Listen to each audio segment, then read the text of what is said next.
Welcome to J is for Justice podcast. If live breaking news and following true crime is your thing, then please consider subscribing to my channel. And if you like what you see in my videos, please consider giving them a thumbs up.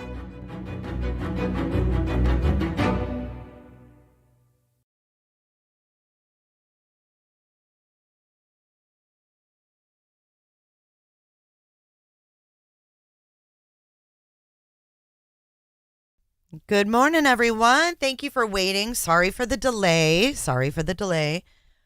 Hope you guys are doing well. Happy Friday. It is Friday, June 2nd. And if you are driving, please be careful while you're listening. So welcome to Coffee and Kohberger this morning. Last day of school for a lot of the kids out there. I know you moms are going to be busy this summer. I remember those days. So we had some more documents come out yesterday. We're going to go over those. But first, I want to thank Miss Nancy, who sent over a generous PayPal donation yesterday. Thank you, Nancy.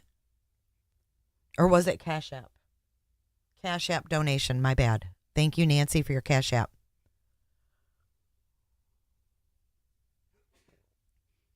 So if you are just joining and you weren't here yesterday, this channel is no longer part of the monetization program, the partner program with YouTube. So we have www.j4j.live. That's our new tip site, and you can set up a monthly donation. You can do a one-time donation of any amount that you'd like. So thank you guys in advance for using that. And if you have any problems, at a mod in the chat and they can assist you. So good morning. I am still waking up this morning. It is early. Not really. It's 10 o'clock Eastern. And I want to welcome a few new Patreons from yesterday. Carolina Girl, thank you for joining. Christy, CR, thank you. Robin became a Patreon. So did Joe. Joe, thank you so much. Nancy and Casey. And we got a Stinky Pete on Patreon. I'm not sure what to think of Stinky Pete yet. So we'll see what Stinky Pete is up to when we do our next Patreon live. And be looking in Patreon because I'm going to post in there. I posted last night the different documents we're going to be going over today so that you guys have a little bit of a heads up what to expect and where to find the documents that we're looking at. Punani Queen, thank you so much. And not that Tiffany M. I think I thanked you guys yesterday, but if not, it's always great to thank you again. So, let's get into it, shall we? We've got a poll up asking, do you think they have enough evidence to convict Kohberger? And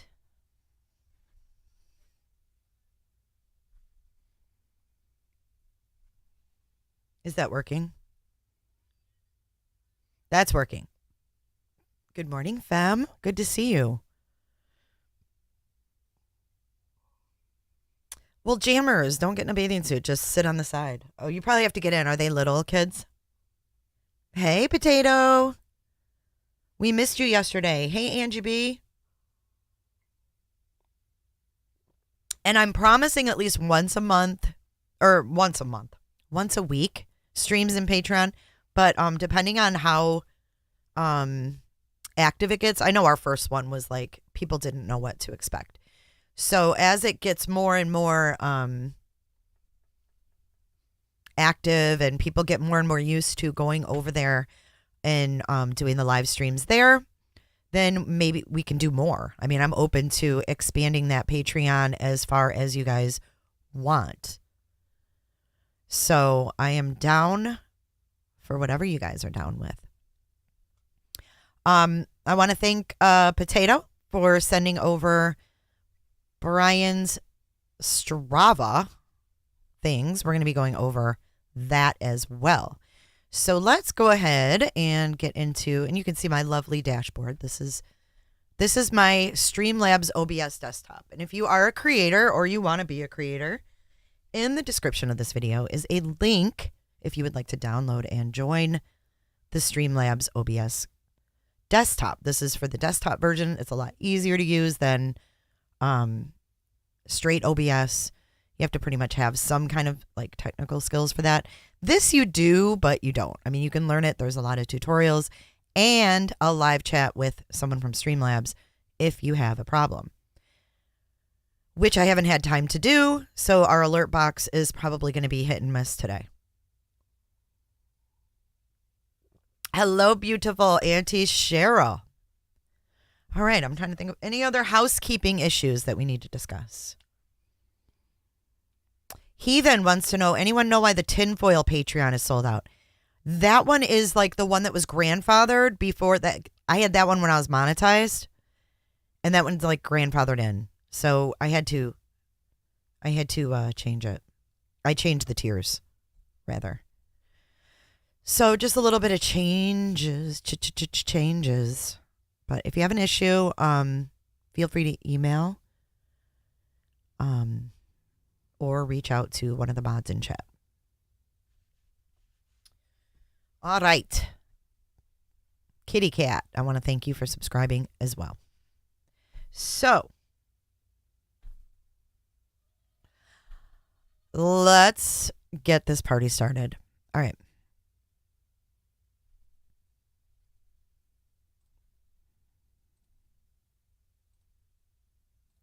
Now we're going to look over these latest filings.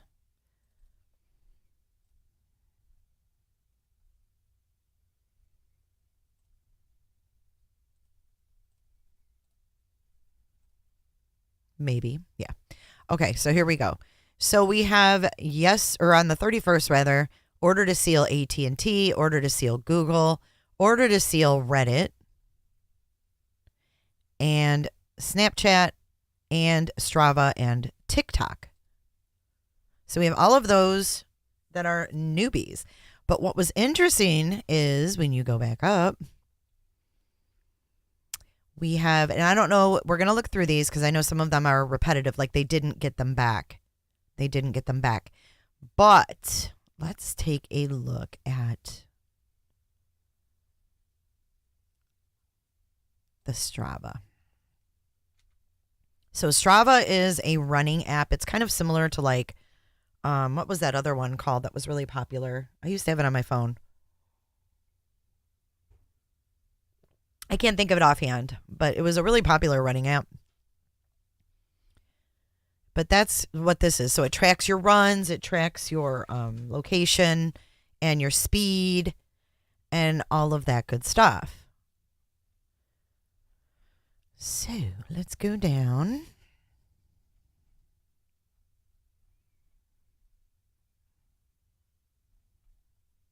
Because we can kind of read between the lines a little bit. Okay, so they asked for this they received this, on March 1st from Strava Inc. in San Francisco. This is a receipt and inventory of Warrant. And he received this, Detective Lawrence Mowry received this by email. And then we have all of the description of the property that is obviously redacted. You can see that. And then we have this redacted, which is an IMEI, which goes with a phone.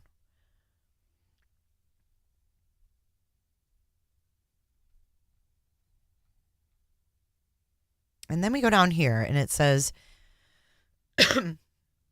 that this is part of the search warrant verbiage saying why they need this stuff from Strava.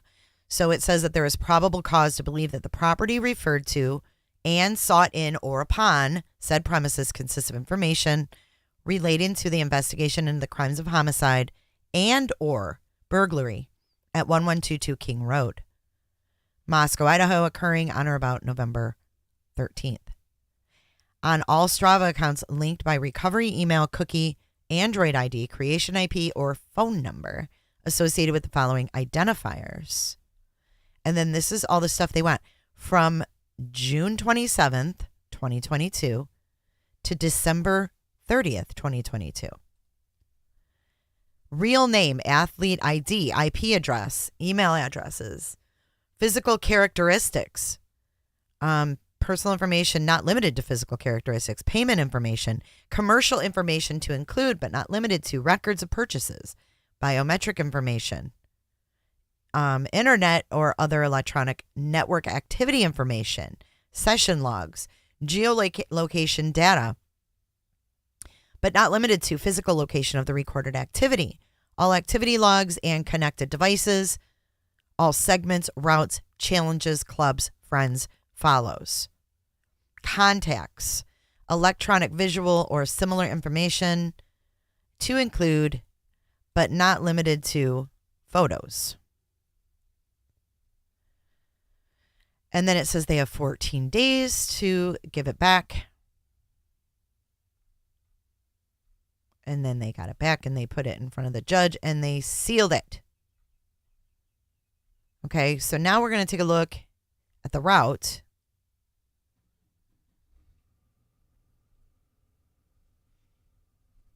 That Kohberger took on this app on no day other than August 4th. Okay. Now, August 4th, we know he got pulled over August 21st. We know that.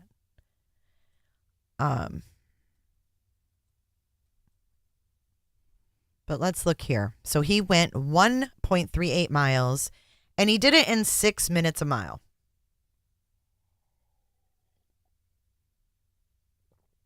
Who thinks that he was on a bike? I think he was on a bike. Unless he's like some superb runner. But I've never heard I've heard he's gone running at night. But I also heard in Pennsylvania, excuse me, sorry, I have to get comfy. I also heard in Pennsylvania that he parked his car on a trail, the Saucon Trail, and he was stuck there. He got barricaded in by the gate, and he had to call 911 to get out. So I don't know. I mean, most college students probably that are runners run during the daytime. So I think when you see the police blotter from this day, August 4th, and leading up to August 4th, we're going to look at August 2nd, August 3rd, and August 4th. And I think you're going to find some interesting stuff. Interesting stuff. I come from a place where there's no crosswalks. Jammers. Jammers. I thought of you yesterday. I was listening to something about Ukraine or Russia or something, and they were like, they're jamming up, they're using jammers to jam up the cell signal or the satellite signal. And I was like, not my jammers.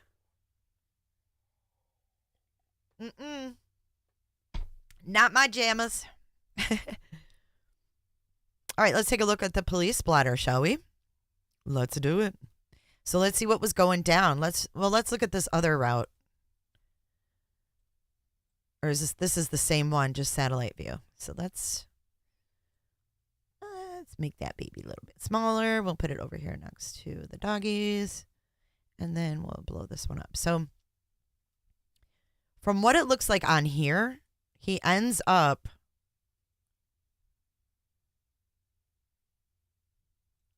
on the, I don't know where he ends up. I don't know where that is. We're going to have to figure that out. If one of you guys know where this endpoint is, because I don't know. I haven't looked at that yet.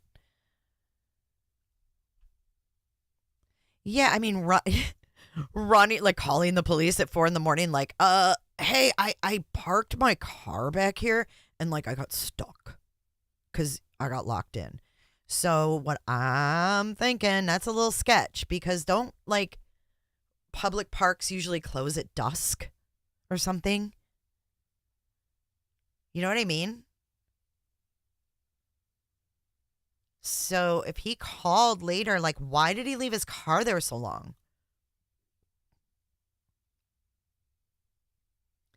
Potato says his split pace was 6 minutes a mile and then like 0.3 mile in like 5 minutes. Running, but if he has this visual snow, it would be hard to run at night, no?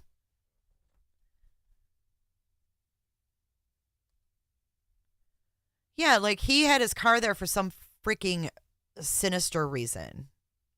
Some sinister reason. All right, so here is August the 5th. This is posted August the 5th, but this is the daily activity log from the Moscow police. This is what's published. Then we're going to go into the archives. This is what's published for Thursday, August 4th.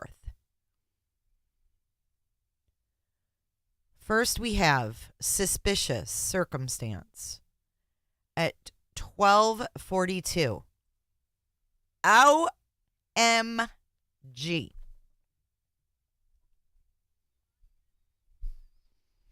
We went over this one before. This one stood out to me a long time ago. You might remember. Reporting party wants to talk to an officer about some sketchy stuff that's been happening to her and her roommate over the last couple of weeks. The officer responded, no report. This is one of them we went over before. Let me see if I can make this bigger so you guys can actually read them. It looks really minuscule. And look at my ads are out of hand, guys. Look at the dog bed up there because we were talking about Murphy's freaking dog bed. What is in that dog bed? What is that? Is that a dog? Oh, it's 2 dogs. Jesus. Y'all, you should see some of the ads I get. I saved one just before I went live because I get the most ludicrous ads. I don't know if you guys do or not, but I certainly do. I get really weird ones. So look at this. I just got this right before I went live. You guys are going to die. You guys are going to die. I don't even know why I get these. Look at this shit. What is it? It's eggs. It's eggshells. But it says what happens when you take testosterone supplement. It's eggshells. I told my husband yesterday, we don't have eggs. He said, did you make cornbread for the chili? I said, we don't have eggs. You can't make it up. You can't make it up. I didn't realize it was eggs until just now. What the fuck? Oh my gosh. Do you guys get ads like this? Put a 1 if you get ads like this. Please tell me I'm not the only one. Oh my God. Oh, it's the WSU lab animal resource. I thought it was the UI. Okay. WSU animal resource. All right, we're going to look that up on the map. Thanks, Potato. Eggshells and bean. Mike's sweet baby Jesus. Like, what is I cannot. That's how they get away with putting peens out there, I guess. They disguise them with eggshells. Oh, man. What the heck? Okay. Let's get to this thing here. The blotter. The blotter. Okay. So we have a reporting party wants to talk to an officer about some sketchy stuff. You might see weird ads as we go too. So that's been happening to her and her roommate over the last couple of weeks. Officer responded, no report. That was at 12:42 on August 4th. Okay, and then we have at 1:19. 1:19. Officers responded, no report. Reporting party reporting a woman yelling. Then we have 1:46. Male tried to wave reporting party down, but she didn't feel comfortable stopping. Would like him checked on. Officers responded, no report. 3:22 a.m. Having issues with some friends, and he wants to talk to an officer about what to do. Officers responded, no report. Do we think that Brian could have called police to maybe, like, try to be friends with them? Like, you know, try to act like, you know, they're helping him, or I don't know. These are weird calls. 4:10 a.m. Reporting party is upset because the National Crisis Line is refusing to take his phone calls tonight. No report. First of all, when have you ever heard that the National Crisis Line won't take someone's call? Hey, legendary CEO.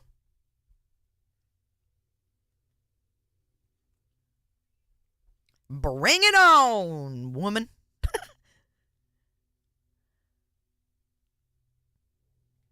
So I don't think national crisis hotlines will ever deny anyone's call. Okay, that's ridiculous. So that's obviously a fake call because or someone's just out of their mind. No report means they did not document it in a report. That's what it means. Joe, you run an ad blocker. Maybe I should take it off. I'm missing the sauce. Oh, man. We're missing the yolk. I don't know. Kami, hello. All right, next one is at 6:16 a.m. Construction noise for 20 minutes. Woke her up. Complaint of an aggressive dog. Here's another one at 8:41 in the morning. A VIN inspection on a white Tahoe. And then here's another person that at 10 a.m. client expressed suicidal thoughts. This is that same address that said they wouldn't take their call. And then we have on the 1000 block of South Main at 11:11 a.m. Reporting party hasn't heard from her daughter. She is not mentally stable. Officer responded, no report. They could be bogus, and I don't know. Like, I can't speak for Moscow's verbiage, because I have seen them say unfounded, but a lot of times they say no report. So maybe that means it was unfounded. I'm not sure. So, we have a dog bit a rabbit in the yard. Officer advised no report. So I would think if they see unable to locate right here. Stray animals. I mean, what's with these animal calls? Here's another one at 3:17 p.m. Reporting party phone internet fraud. Personal information was obtained. Officer advised no report. And then here, this one's interesting. In the middle of the day. In the middle of the day, 16:05, which would be 4:05. Third party report of mail. Third party. That's the same thing that came across in the Brent Kohberger case. Third party report saying that he's threatening to kill his roommates. Remember? So this is a third party report of a male looking into the windows. Unknown what the male's name is, but the neighbors followed male to an address.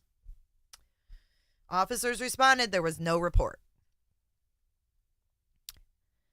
Reporting party found a sick stray cat. Another VIN inspection. Is that because these cars are being dumped? They're stolen and being dumped? Maybe. Here's another one. There's a customer in the store that is on the phone with a scammer trying to buy gift cards. Unknown what the customer's name is, but she is at the checkout. Officer responded. Report taken. A stray dog. White dog with brown head and no collar. Officer responded. Unable to locate. This is Taylor Ave. Trespassing. Best Western. Reporting party, there is a male staying there that is refusing to pay for drinks he had in the bar last night. The Best Western. In Pullman. Oh, in Pullman. Listen. This is August 4th during the day.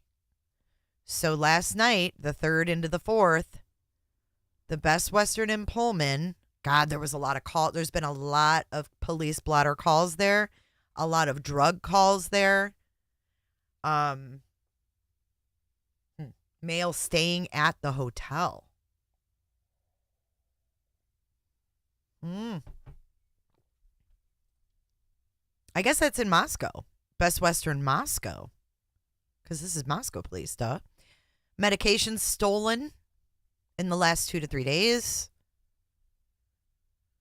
A vehicle at South Main and Sweet Ave. The light turned green. It didn't move. Reporting party thinks the driver may be passed out. I wish it gave a description of all these calls. Then we are in the Robinson Trailer Park on Almond Street. Third party report. Dog barking throughout the day and has not stopped. Officer responded. No report. Here's another one. This sounds like a Brian Kohberger. Wah. Reporting party upset because people have been accusing him of things and spreading rumors about him. He would like to talk to an officer about it. Officer advised, no report. Barking dog, hit and run. A man sitting in the parking lot on the west side. Officers responded, no report. Here's another one at Sweet Avenue. Reporting party just found a note on her car that someone saw a semi hit her car. Reporting party said the side of her car is all tore up. Here's another one at Rosauers. Accident occurred on August 1st. Vehicle hit the reporting party vehicle. Have it on video. Injured baby raccoon between her yard and the neighbors. Who thinks Brian was killing animals? Disorderly conduct. Friendship Square, right on Main Street by the grub truck. Male sitting on a bench downtown on the sidewalk yelling. No weapons. Officers responded. No report. And here we are. Look at North Mountain View Road. Remember Brian was up on, oh no, it was Indian Hills. Sorry, my bad. Getting my Moscow streets mixed up. Retract. Unyo that. Unyo it. Reporting party reporting 3 stray kittens. Then at Main Street, reporting party that her neighbor's pit bull lunged at her and the owner jerked the dog back. Here's Mountain View Road, domestic dispute. Reporting party reporting a verbal domestic upstairs, male and female, unknown weapons, unknown children. Was this a SWAT call?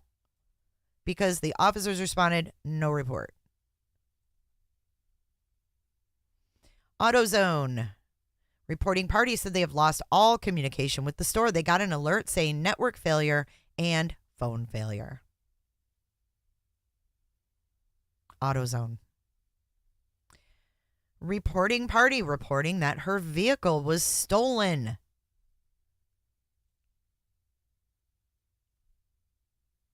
Last seen 2 nights ago, vehicle paid in full. No one else has keys. Was locked. Officer responded and took no fucking report on a stolen vehicle?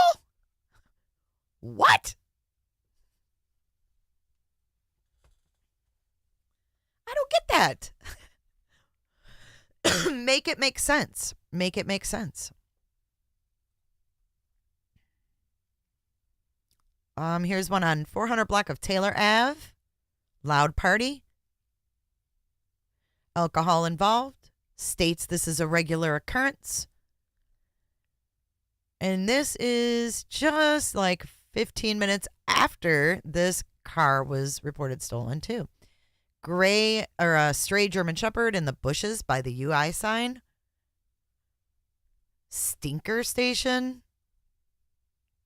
What's the stinker station? Officer responded, unable to locate. At least they put that. And then we have one at Blake and Taylor Ave. Reporting party heard shouting from the street. Unable to locate. No report. So when Brian was called on, possibly, he could have gotten the hell out of Dodge. Okay, so now let's go to... I'm going to show you guys first the ones that are archived. Let's take a look at... There's 2 of them that were archived. So the first one is this one. This is on 8/3 at 3:20 in the morning. Now, you'd have to be pretty freaked out to call the cops at 3 a.m. asking about how to get a PPO.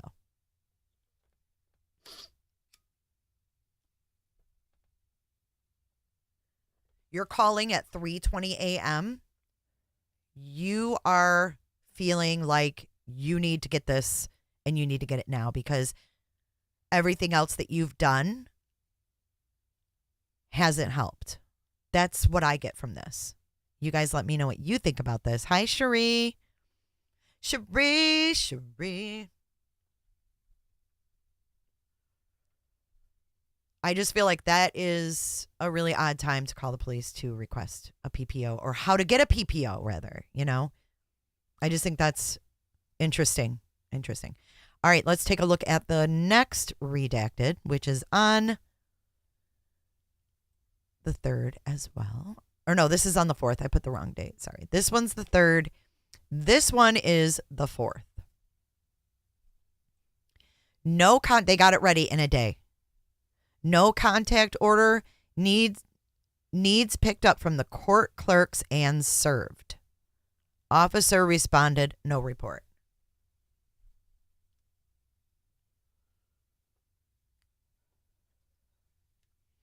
I feel like he would have practiced, and it's like, you think about like serial killers, how they start out. Like, if you've ever listened to Ed Gein talk about his crimes and try to understand why he did what he did, Ed Gein will say it just doesn't go away. And the more you do, the more you get the urge to do more.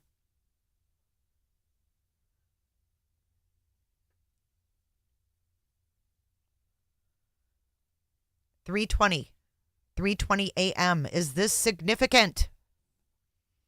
That someone called to get a PPO at 3 a.m. And then the next day, and ignore that August 3rd because this is August 4th, they have it ready to be served.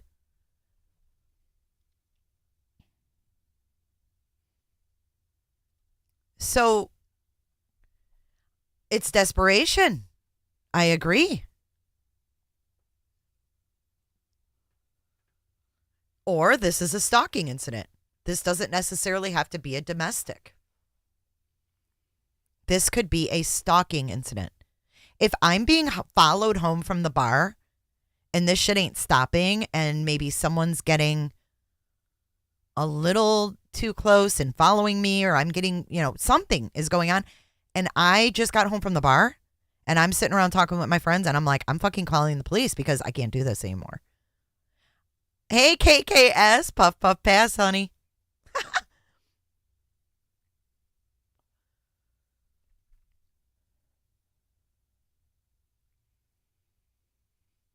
Right. The thought of a serial killer's brain is chilling, but it's real.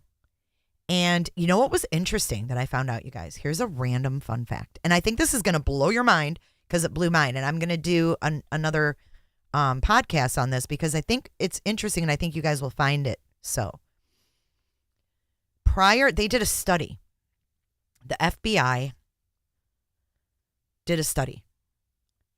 And they concluded that serial killings did not take place in the magnitude that they did after the 50s. Now, how interesting is that comment?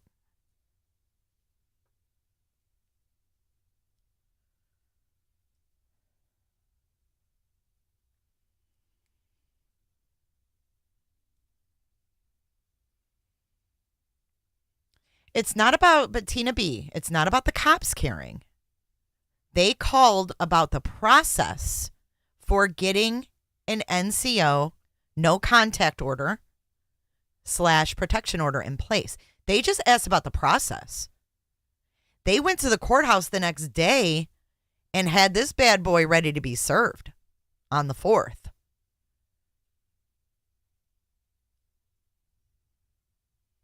It was ready to be picked up from the court by one of the deputies or one of the officers and served upon the individual.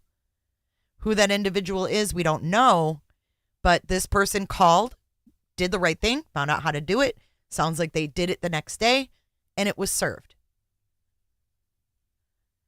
Me, I love physical therapy. I wish I could go to physical. I need to get back into physical therapy. I had whiplash and my neck is bothering me, and I loved going to physical therapy. It feels so good. Me says, I have no doubt that he was following people looking for the right person. Absolutely. So I'm not saying this is Kaylee or Maddie or any of the Idaho 4, but he could have been harassing others and found an easier target. Because if you notice, a lot of these calls are in apartment complexes. Like the girls calling that someone's outside their window, or the girls calling someone's knocking on my door, or I open the door and they're standing off to the side. Like, other people are going to see that in an apartment complex. So perhaps Mr. Papa Rogers got an easier target, found an easier target in his travels around Pullman. Oh, CEO, how I've missed you. Okay, so those are the archived ones. Now let's look on the 3rd.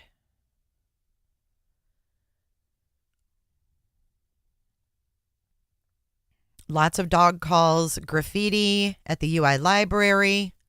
Reporting party found graffiti in the elevator. There's no cameras in the elevator. Dog trapped in the schoolyard. Complaint of food thrown on vehicle last night coming from Levick Street, the same place where there's been harassment. Now look at this one. This is the 3rd. Could this be the person that got the PPO? Being harassed, was followed home from the bar a couple days ago. Officer contacted reporting party. No report. 11:56 p.m. They were followed home from the bar and they were scared. Something made them call a couple days after too. Maybe something else happened. I don't know.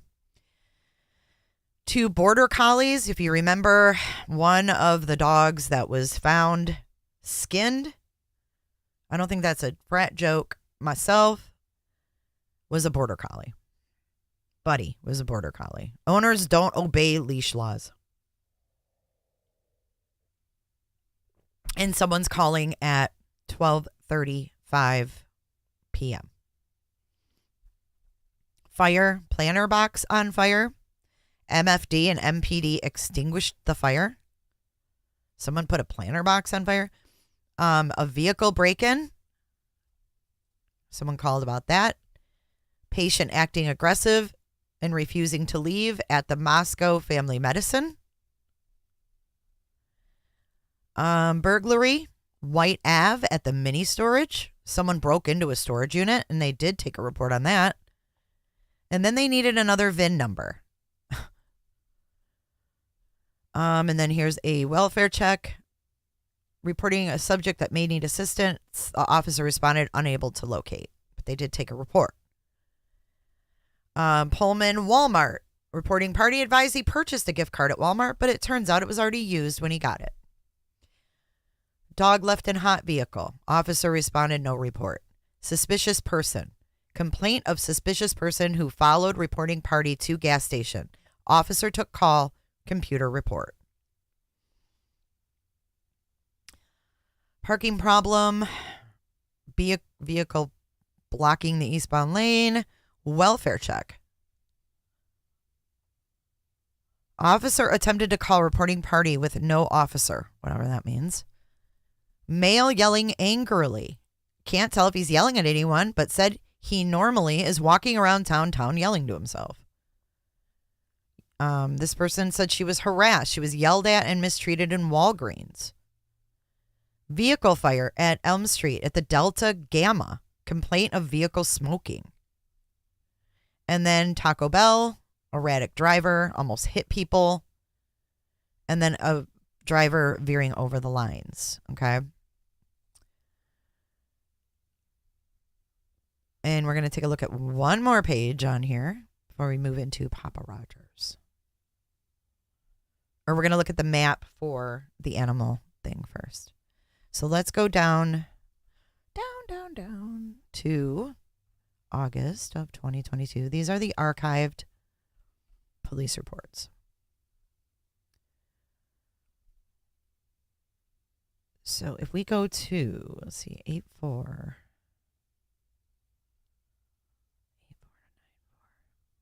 This is it. Let's see.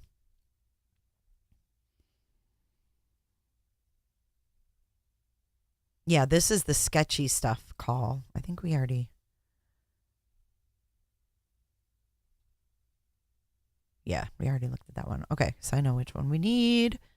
Bear with me for a second, folks.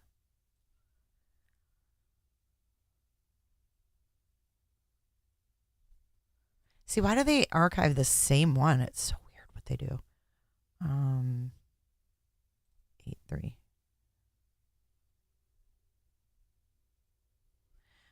So that's the only, this is what I wanted to show you, was this is the only one they have archived on 8.3. Oh, Miss Potts. No, it's not. I don't think so, Miss Potts. Okay, let's go to Google Maps, but you can surely believe what you want and share your thoughts. And let's go to WSU, Animal Resource Lab. Pullman. Animal Disease Diagnostic Lab. Why would he go there? Probably parked there.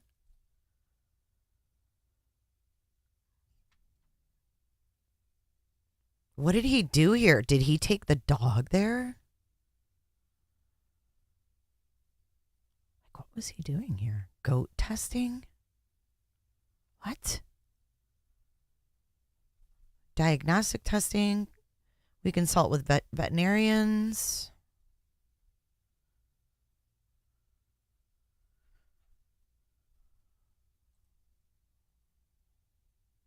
Interesting, huh? Why would he be going here?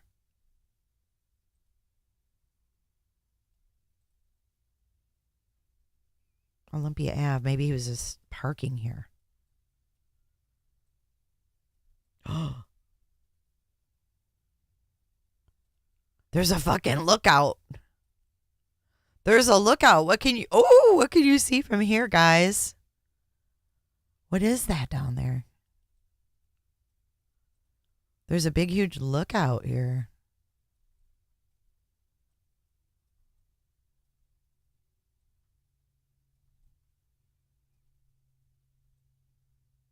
Isn't that weird? And they're doing construction. This is from 2011. It's not a lookout. It's a road. But what is that down there, I wonder? Something to do with the university, I bet.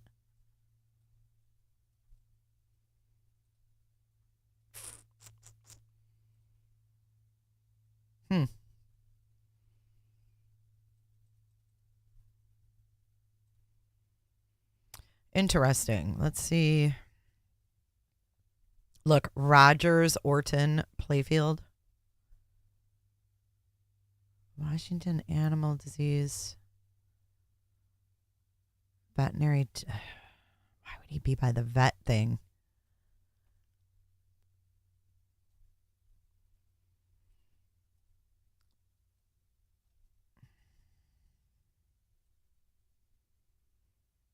So none of that construction would be going on. That would be all complete. But if we go down here, what is down here? Where they keep all the... where they keep all the animals, yo. OMG. There were actually calls about the place, this place in UI. The lab. This is where they keep all their fucking testing animals. Look. Remember people were reporting like cows and shit loose? Oh my God. They certainly have cameras here though, right? You would think. That's Creep Town, dude. Let me see what you guys think.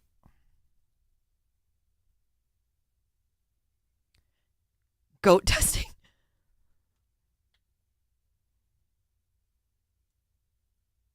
Yes, we're going to look at those Miss Potts. Okay, so that's that. Let's get back to, we're going to get out of here. I just thought that was super interesting. Let's look at the new AT&T.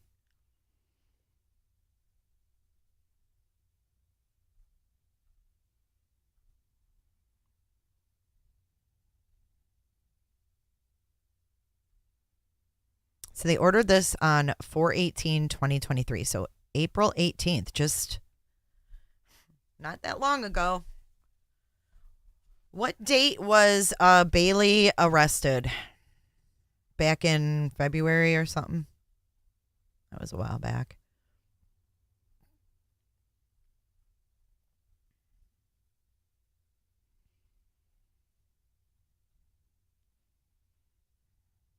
Okay, so on April 12th, they received an email from AT&T which contained the requested information. So this is from AT&T, North Palm Beach, Florida. Is that where their headquarters are? That's kind of a weird place. Why would they be requesting records from there unless that's where they're from? Let's see. He requested it on the 3rd day of April. My bad. They got back within 2 weeks. Description of property is redacted. Everything's redacted.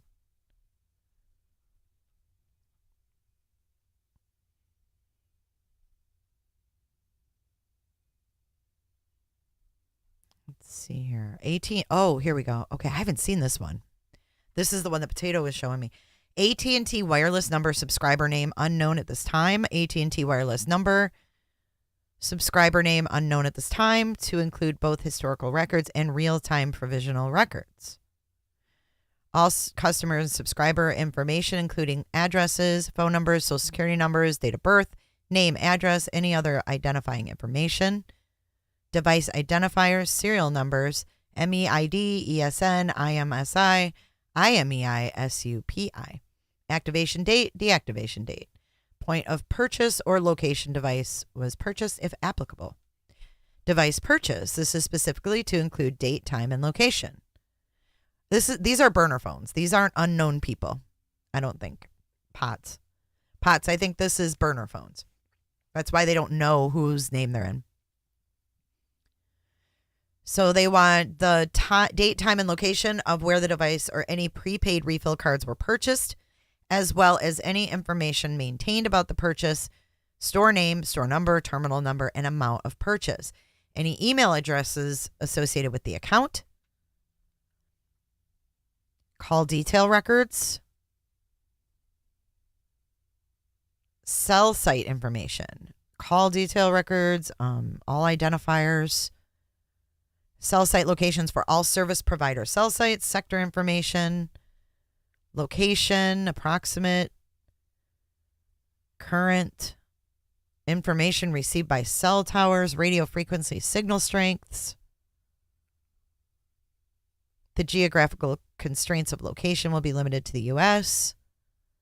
Historical records, text messages, cloud data, and anything else. Basically, give us everything that you have. Please provide this information to Lawrence Mowry at blank in digital format on a compact disc in Excel, PDF, or text.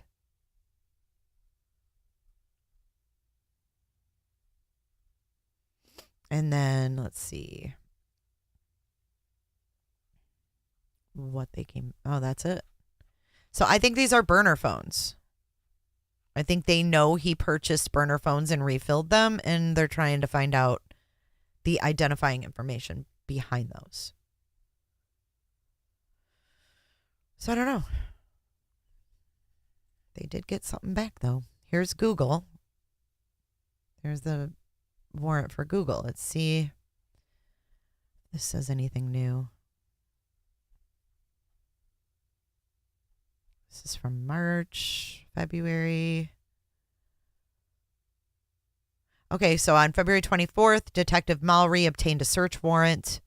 On March 9th, Corporal Brett Payne downloaded the data and an inventory was prepared.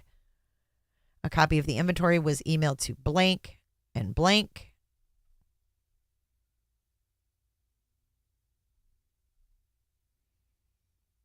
Google records for, and then it's redacted. And then they got digital service at google.com to log in, zip files of all digital records for the Google accounts of blank and blank.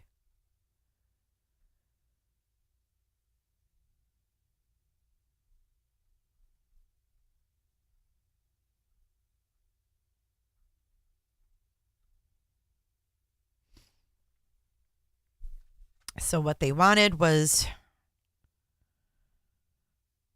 Gmail accounts linked by recovery email, cookie, Android ID, creation IP, or phone number.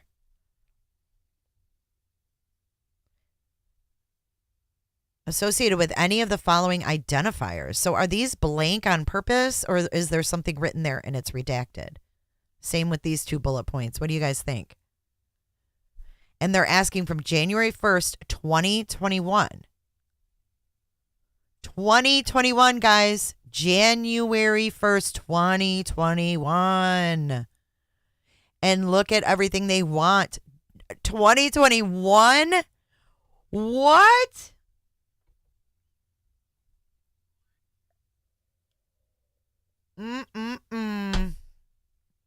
I think they've got lots. They've got lots, y'all. Holy. Let me move this up to the top so we can see it. Okay. This is all the stuff they want from Google. Hello, Diana. Good morning. Hello, Mary P. Good morning. Google account subscriber information as identified in 18 U.S.C. 2703 C2. Google account, recent activity logs, and connected devices. Google email messages. Gmail, including drafts and those in chat. Which one goes back to 2021, Potts, if you can remember?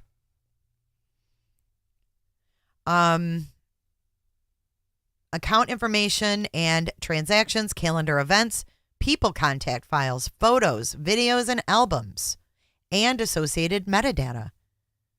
Hey, Daff. And metadata means it tells you when and where these things were taken. Pictures and videos, where they were done. That's the metadata. When and where.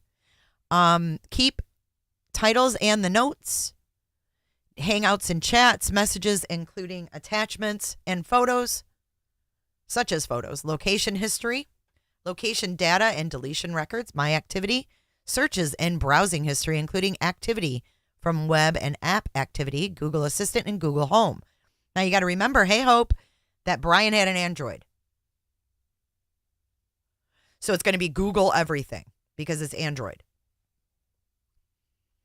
Google Voice information, including Google Voice basic subscriber info, call logs, forwarding number, text messages, and voicemails. Here we go with, this is what I was waiting for, YouTube. I think he's got several YouTubes, and I think that I've come across a few of them. Scarily enough, I think I have. Android records for Android devices to include subscriber info, other associated accounts, cellular carrier information, and device hardware information. Google Play purchases made, and Google Play apps downloaded. That's a lot of stuff.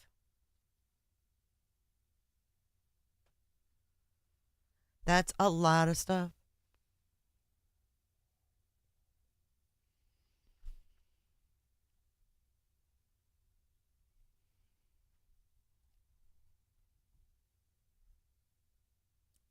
We can look through them, Miss Potts.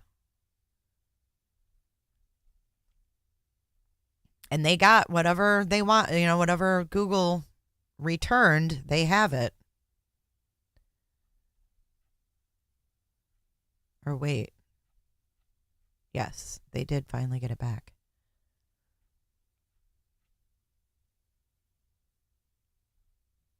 Or did they? Wait, hang on. Did they not get this one back yet?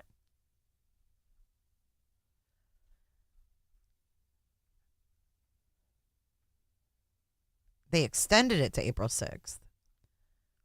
But I think they finally got it, right? These court documents can be so confusing.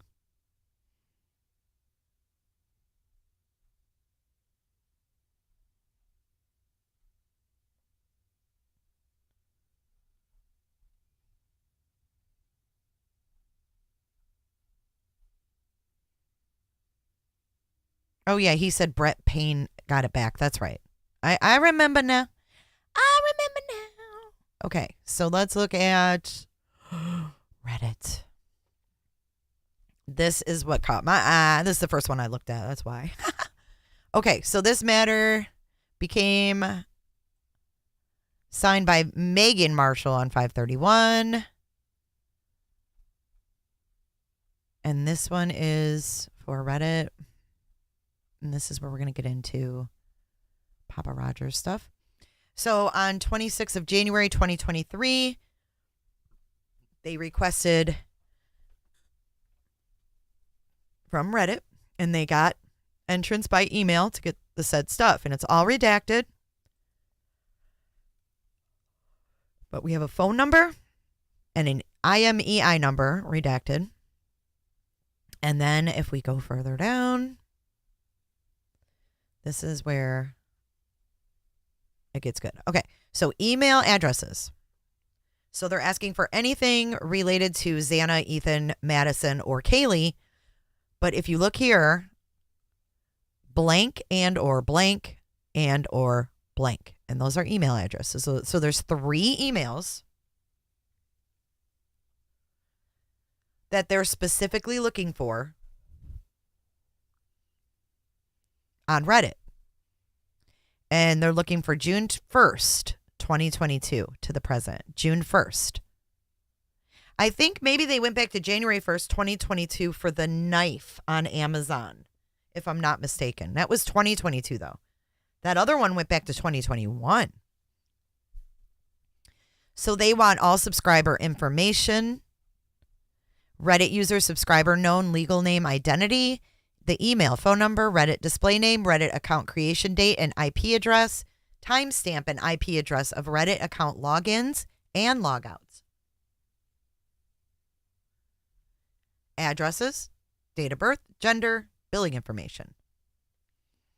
And then they want expanded subscriber information with metadata, photos, all kinds of things, location. They want all of their public posts, comments, votes regarding the substance of the target user's accounts and publicly available communications and private ones, IP address information, and other identifying data. And I never knew what IMEI was, but do you see this? International Mobile Equipment Identifier. Never knew what that stood for. So if we look at the 3 emails, though, I think there were 3 different users he was possibly using on Reddit.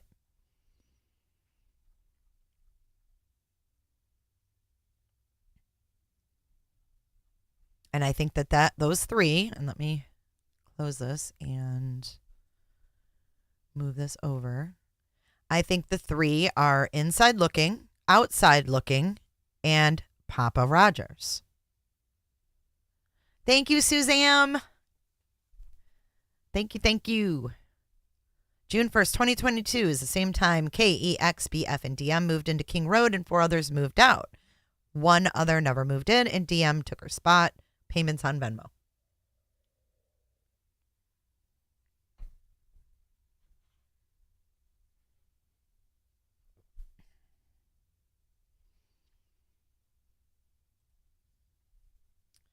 All right, so let's take a look at a few of Papa Rogers' posts.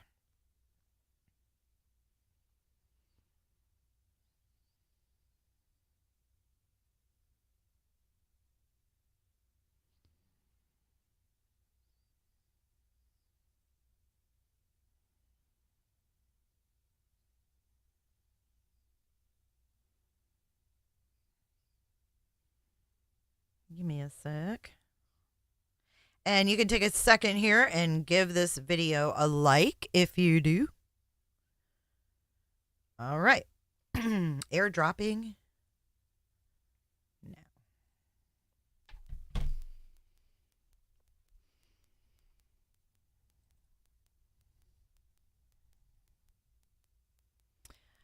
This, before we move on from Strava, I want to show you guys this because I forgot about this pic. And then we're going to get into Papa. But this one here, How did anyone know? I think this was him as well. 5 months ago that he was on Strava. This is from Reddit, and it was deleted.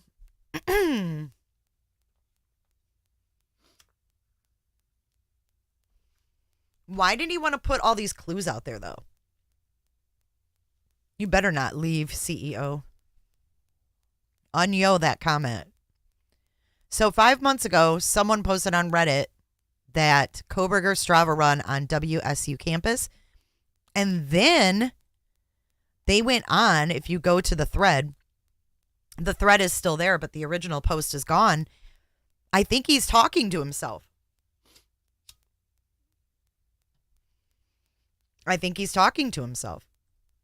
And going back and forth with himself. It's weird. Oh, shit.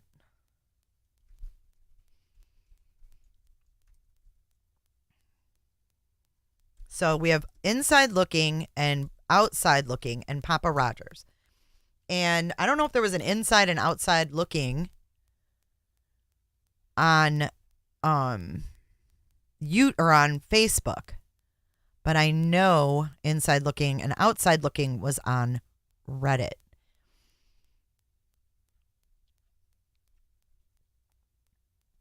And unfortunately, I don't have any of inside or outside looking's posts.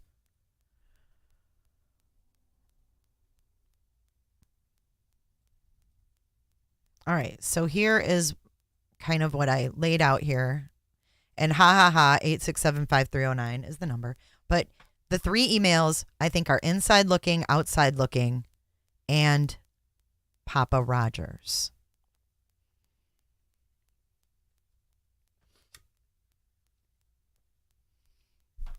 And the IMEI number is 1 phone number, and 3 emails.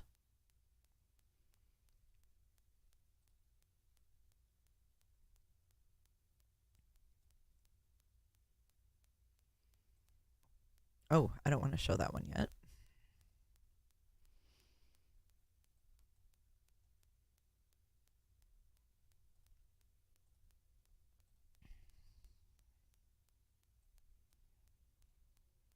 All right, here is one Papa Roger. Let me get rid of this up here.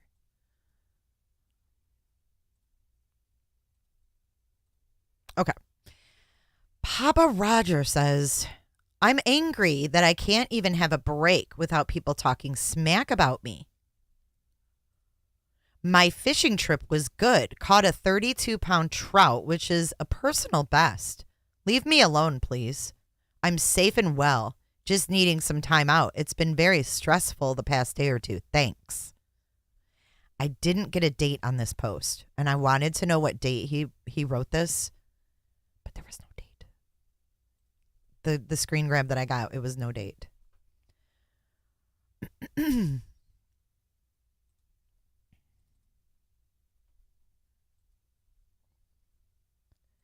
Now, here's another Papa Roger. This one's quite disturbing. They're all disturbing, but this one, he really put a lot of thought into this post here. So let's make it nice and bug. All right, so we have on December 22nd. I don't know, but don't you guys remember some story came out about him working at a fishing place and he couldn't cut the fish? There was some guy who spoke out. I don't know. I think some of these were baiting. Hey, Tough Tiff. Thank you for joining the Patreon.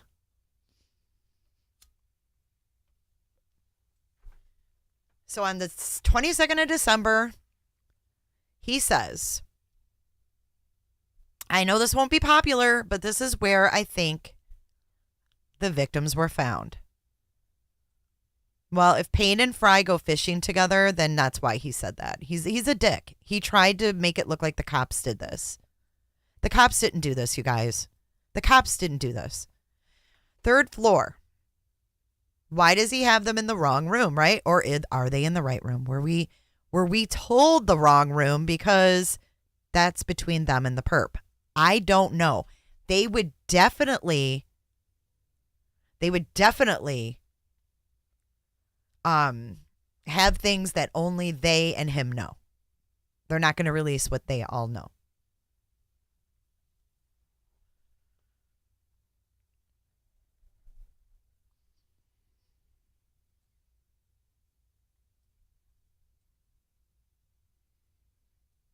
So he's got Kaylee and Maddie in Kaylee's room, not in Maddie's room, that's weird. But I think it's supposed to throw us off, maybe. I don't know. Then they have Ethan in the living area right before the bath. And in the PCA, it says they looked down the hall. And then we have Xana here against the wall where the blood is. And then he shows the blood.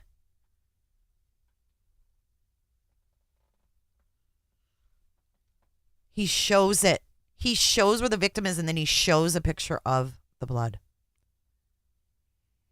Now, what is he showing that they're looking at with the good vibes thing? What are we supposed to be seeing here? What is this bottom picture, you guys? What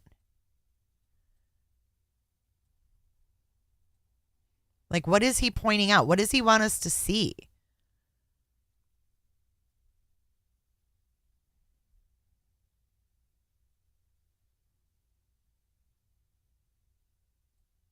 That's what I was trying to figure out. So then he sickly shows the blood, and then he circles her room. He circled Xana's room to show where her room was. Why?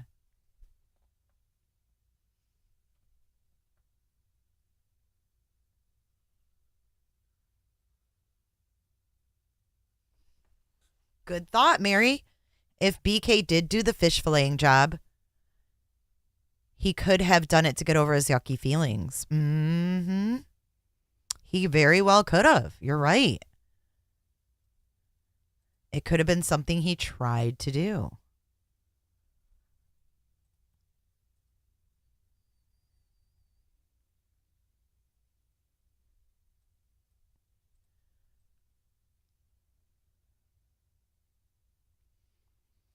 I think he put this out here like this to throw it off. No, there's a really good picture of the blood that's clear. Fox Digital took it. Let me see if I can find it really quick for you.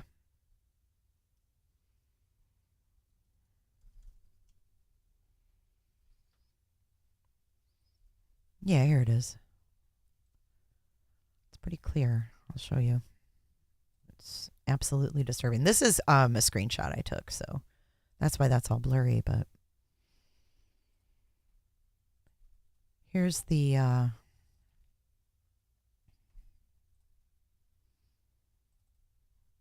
original picture from Fox Digital. Sorry. Digital.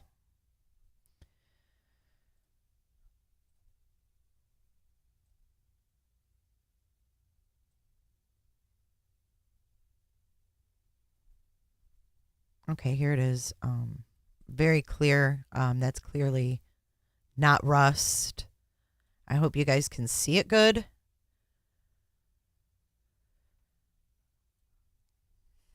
Looks like there's a ciggy out there too, a cigarette. Right outside that blood.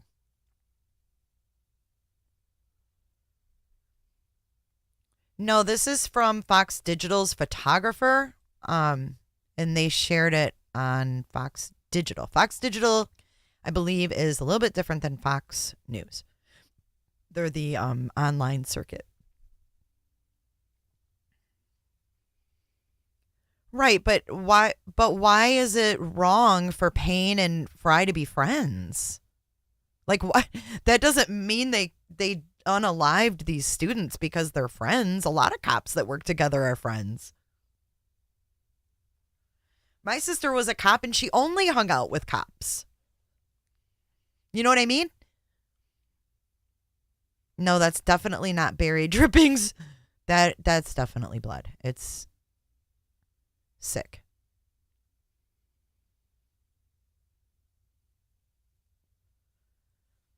Let's see. CEO.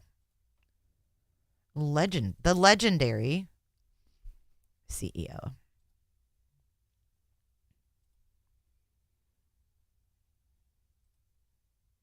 Trying to highlight chat.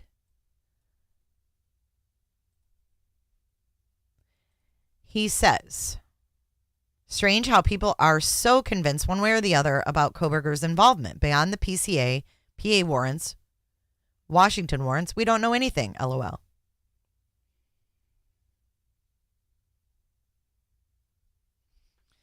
No, I mean, I think it would be normal for cops to hang out with cops. My sister was a cop, and she hung out with all her cop friends. Go to her parties, all cops. I mean, it was just, they have something in common. You know, they work in a job like most people don't understand, so it makes sense. I don't think that makes them guilty of anything. I think that maybe Brian knew that and used it to cast doubt and to cause a shit show like it has become.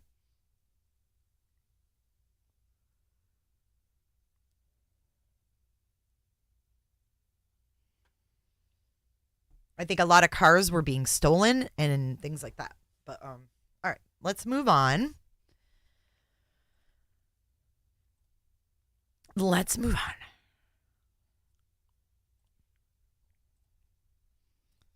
All right. So our next.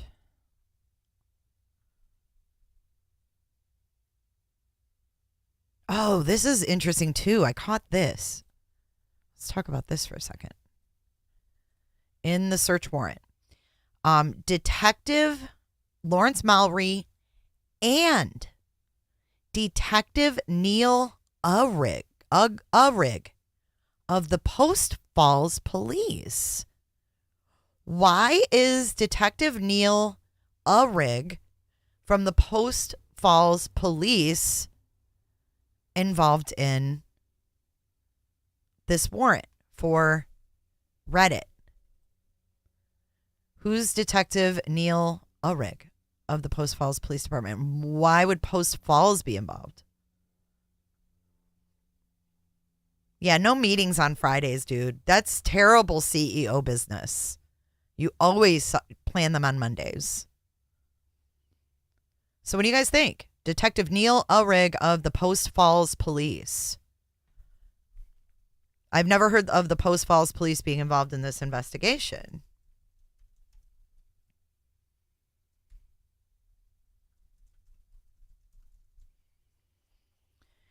And Post Falls is an hour and a half north of Moscow.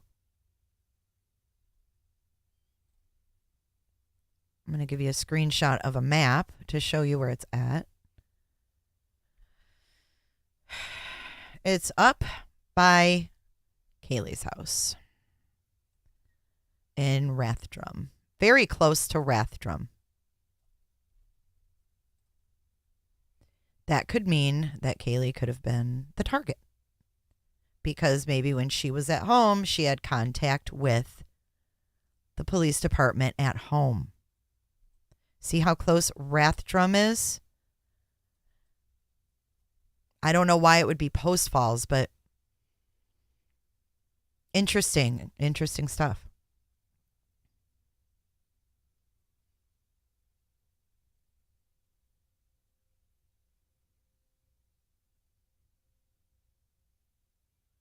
Yes, Mike, I couldn't agree more. He said, in my opinion, if BK tried to fit in or hang with Ellie, they would shun him. And I think he did. I think he tried to be friends with them. I think he tried to be friends with them. And I think he drove a lot, and I think he could have stolen cars and tried to pin things on people, and people might have caught wind of that, and they could have rolled on him. And quite frankly, if Brent Kopacka knew something and came forward later, they're not going to tell us that. Xana and that's where I've seen the Post Falls. Post Falls police detective is involved. So why? Why? Ask why. I don't know. It's weird. You guys think that's weird? Detective Neil Ulrich is involved.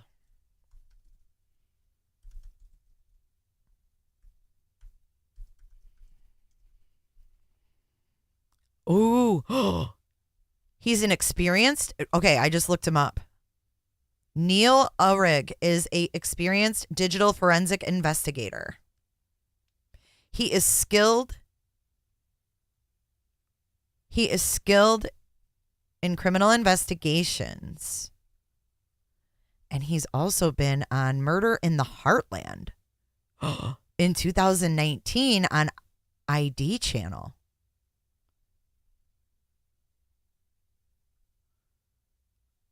Murder in the Heartland. It is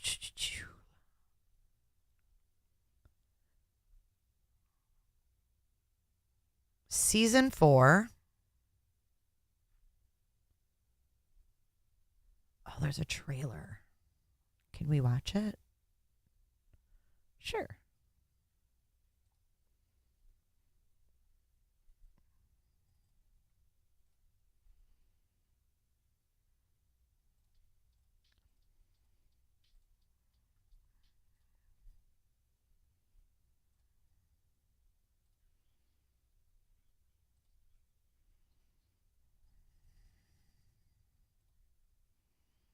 Arkansas.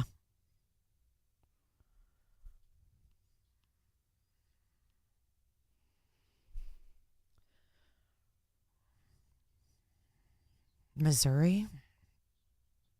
Which one is he doing?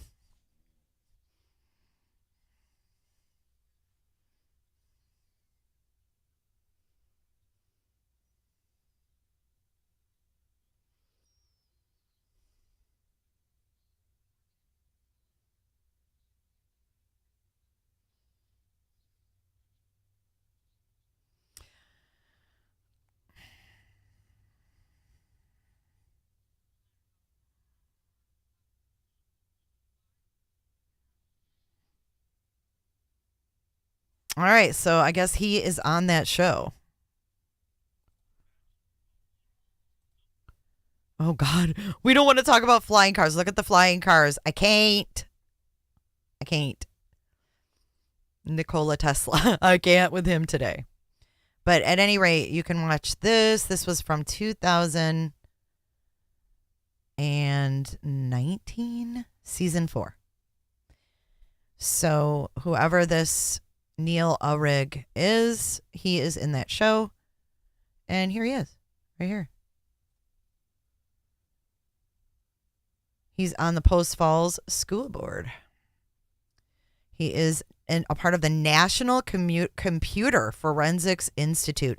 So maybe they just brought him in because of his expertise. So this dude is getting Papa Roger inside looking and outside looking. And he is on that show. So check it out. So they probably brought him in for his expertise. Interesting. All right, and this is why we dig, so we find out the ins and outs. We find out the ins and outs.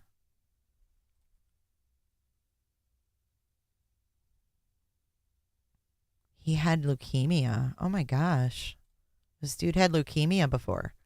Look at his equipment. He's going to get Papa Raja. He going to get Papa. Look. That's a live look at him getting Papa Raja.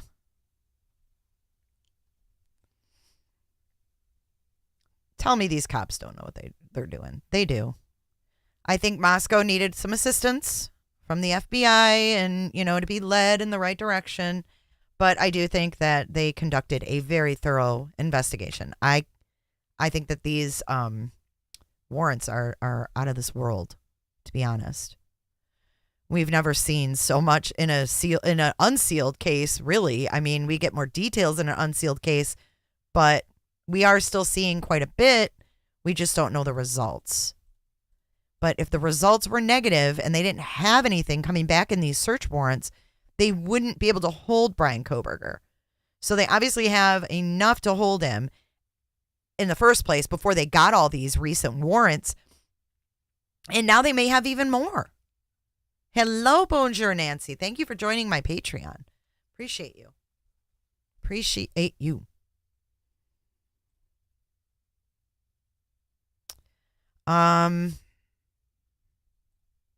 Let's go back. All right, so we went through Reddit, and then we have this Snap, and I don't know if this one's new. I don't think this one is. They must have finally gotten whatever they wanted back, but let's take a look.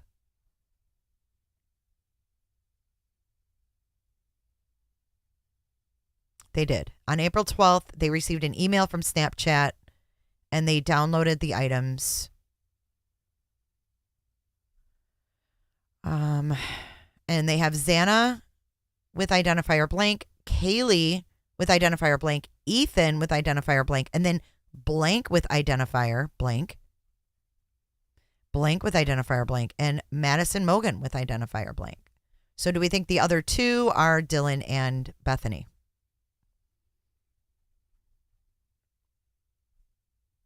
Yep. Here it is. DM and BF. And they want their Snapchats from June 23rd to August 1st only. June 23rd to August 1st. Everything pertaining to their Snapchats for all the victims.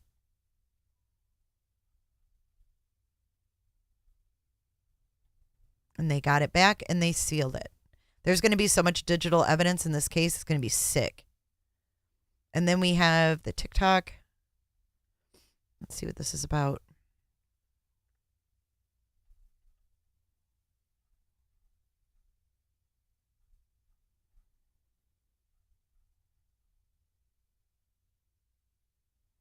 They got this back on April 6th.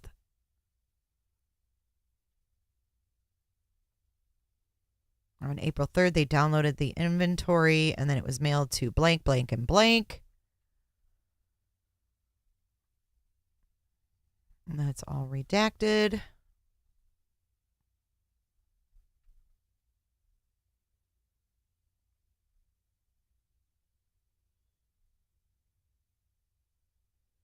And then it says down here that they want anything from the TikTok account of Brian Kohberger with the following email addresses, blank, blank, blank, phone number, and the IMEI from June 1st, 2022 to present. They want his following list, his followers list, anything he uploaded, anything he shared. Josco was him. I am calling it right here, right now. Josco was Brian Kohberger. I didn't have my screen share on. Sorry. Sorry, Charlie. Let me go back.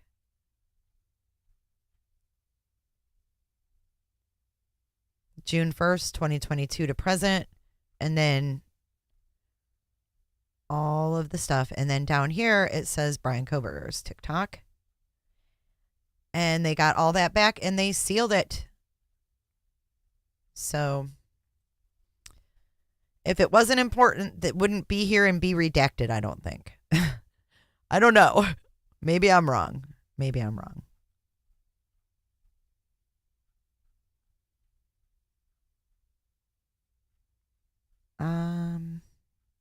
Okay, so we're done with that. Let me refresh, make sure they haven't slipped something in. That's what she said. Oh my God. Nope. No new postings. All right, let's get out of there.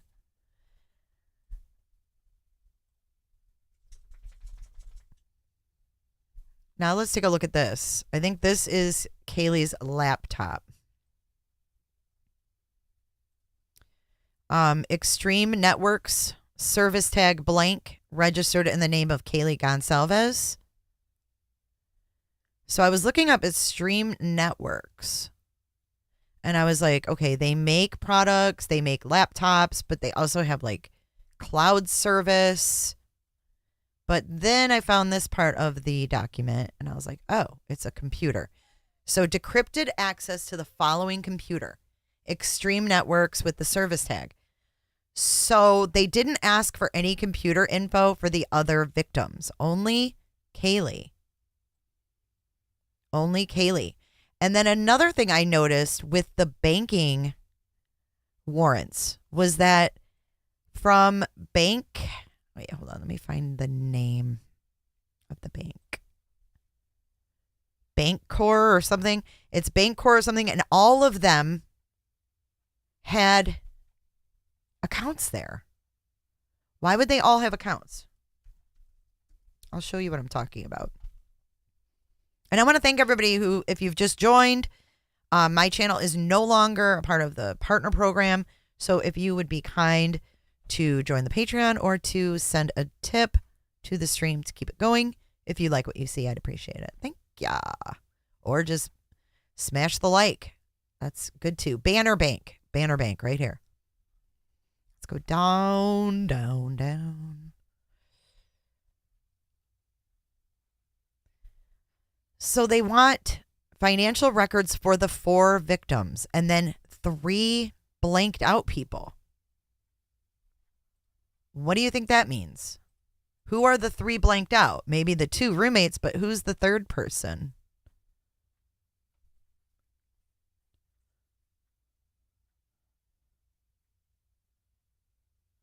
Joe, he had no reason to unalive these people? Well, I guess we have to wait for the motive for the trial, right? We don't get a motive yet.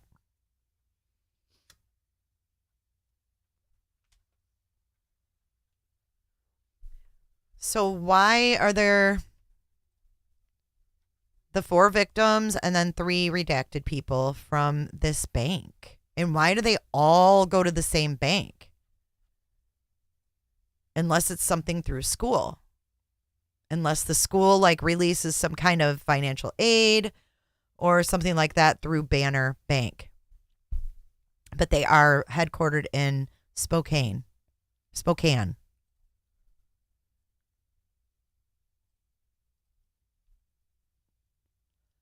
And I just couldn't help but notice how many banks there are. American Express for a card, Bank of America, Banner Bank, Discover, which are credit cards probably, Elan Financial, Idaho Central Credit Union, Numerica Credit Union, Potlatch Number 1 Financial Credit Union, Umpqua Bank, and Wells Fargo. Why so many freaking banks? And then here's another one for Umpqua Bank, or unless this isn't updated. Let's see who was banking at Umpqua.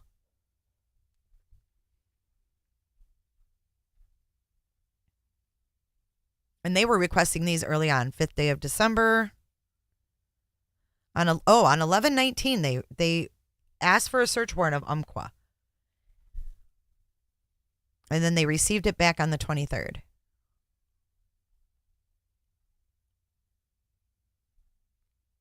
Security video. At 609 South Washington Street. What is 609 South Washington Street? An ATM, obviously, but what is it near?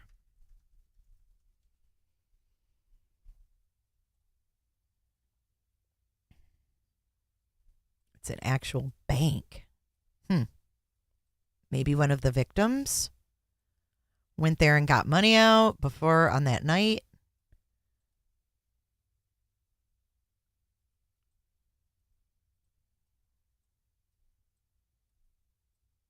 But there is Umpqua Bank. Unknown who used this ATM, but they requested the security footage from their ATM, which it looks like might be a drive up. Let's go over here. Oh, there's the co-op. Always problems coming in from the co-op, too, around there. The food co-op. A lot of blotter calls. So it looks like it's a drive up right here. So someone, either one of the victims or Kohberger, pulled up to this ATM machine right here, and they wanted security from it.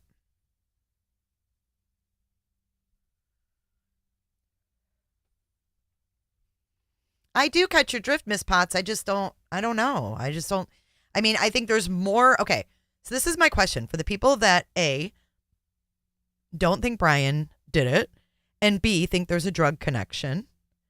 I'm not denying that there's a drug problem in Moscow, because I think there is. But I feel like there's more evidence that Brian Kohberger did this than there is that this is a drug hit or anything else. I think that the evidence shows that it's most probable that it's him versus any other reason. You know what I'm saying?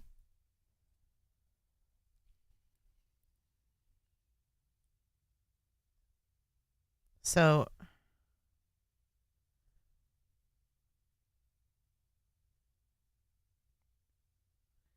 they got that back.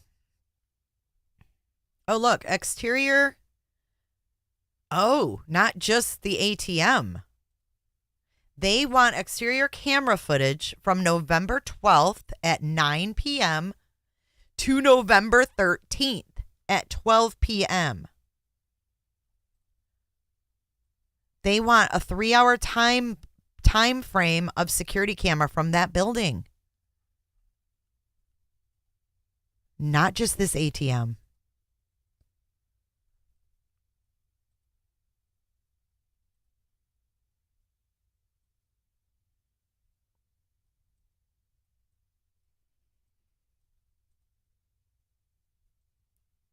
What is this place? A music store or something? There's the Moscow Food Co-op. Let's go out and look at this way.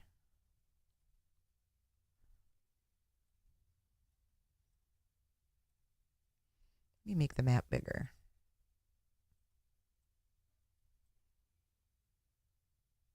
Okay. You guys should be able to see it good. So if we zoom down here, I just want to see what's around here.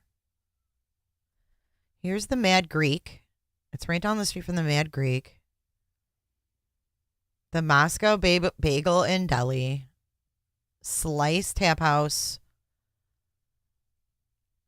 Okay, what's this place? Pizzeria.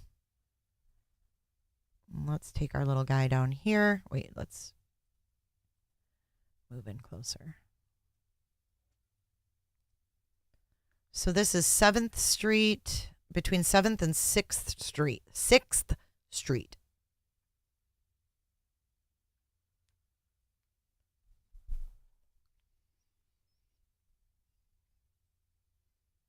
And then there's the Gritman Medical Center right next to it. Here's Banner Bank right here. There's a Banner Bank right in that area. And then John's Alley. We always hear about John's Alley. That's the bar area. So that's what that is. That's a bar. Okay, let's go down.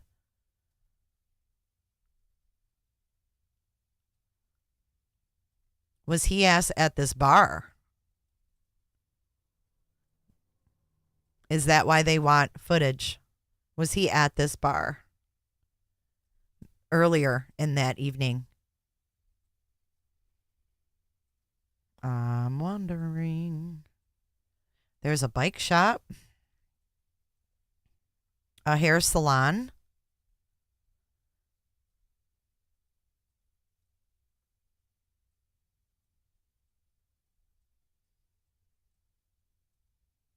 and this bar.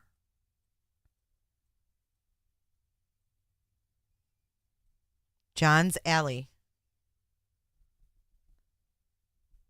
Let's see. Let's go back to our blotter, you guys, and see if anything happened at John's Alley that night. If there were any calls that are archived. Moscow. Let's go here. And let's see if anything happened that night. Let's go into our archives. Sure.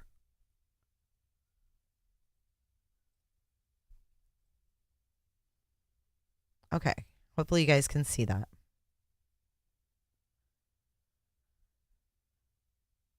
You think that's where they got the video of them walking to the grub truck, possibly?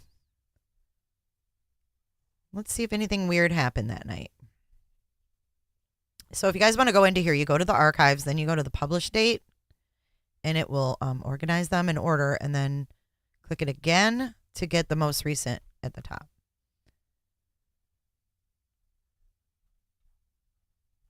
And then we're going to scroll way back to 11. 11, 10, 11, 12.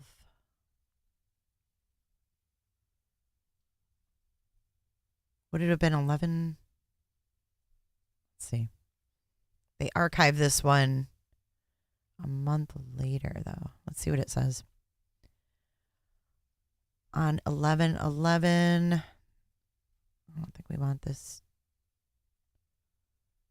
Although there is some weird shit, but.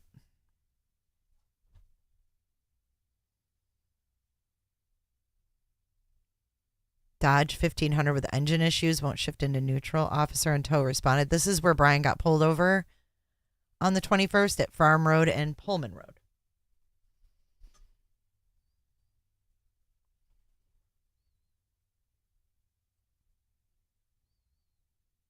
Gracie, I'm so sorry you've been sick. I hope you feel better.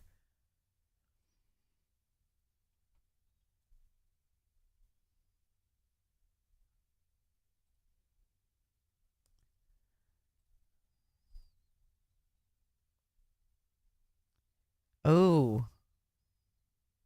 We have an unconscious person. Deacon Avenue, Pi Kappa Pi, outside at 1943 on 11/11. EMS, fire, and law responded to an unconscious subject. Patient transported to PRH. No report. 911 misdial. Okay, here we go. Look at this one. November 11th. Reporting party has filed for a restraining order against male, saying he's going to come to her apartment. She has told the male not to contact her. Officers responded. No report. Let's go to 11/12. See how they archived all their updates? Oh, man.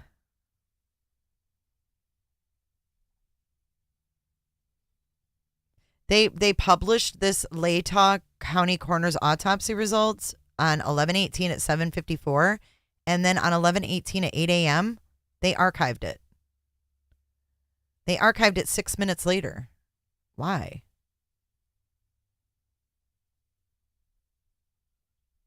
On behalf of the Latah County Coroner's Office, the Moscow Police Department is releasing the cause and manner of death for the homicides at 1122 King Road. Date of release, 11/17/22. Date of pronounced death, 11/13 at 12 noon.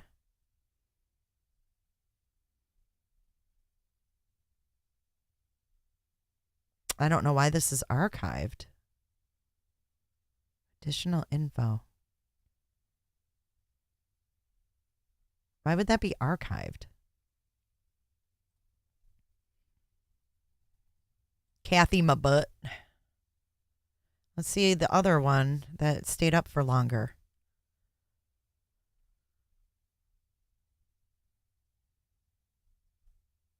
It looks the same. Weird. Okay. Anyways. Not what we were looking for. Okay. Easy to get off task on The Moscow police blotter for sure. Let's go to this one.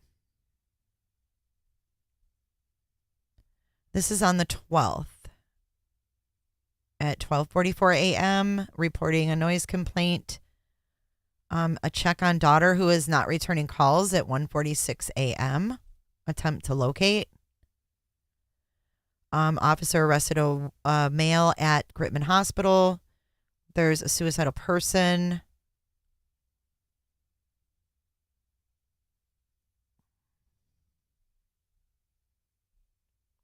Canine search at Wicks Field, 6th Street. Look. 10:13 a.m. on the 12th.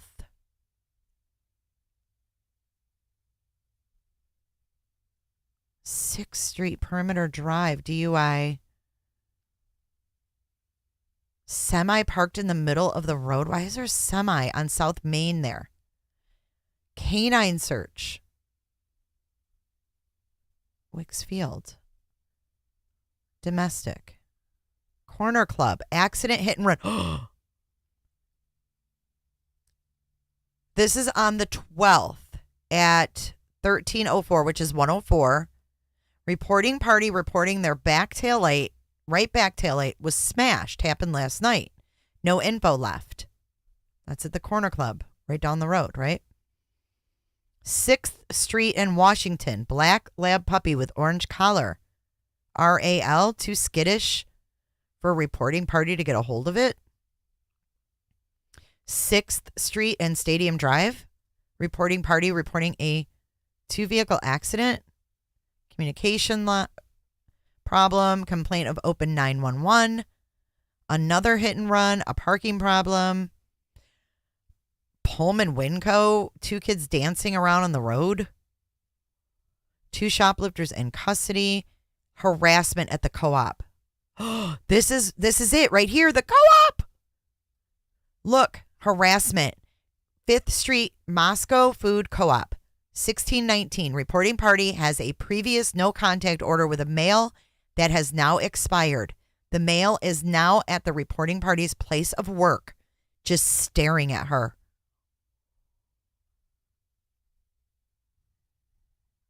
Moose Lodge. This is that night with the intoxicated person at 2109. 2109.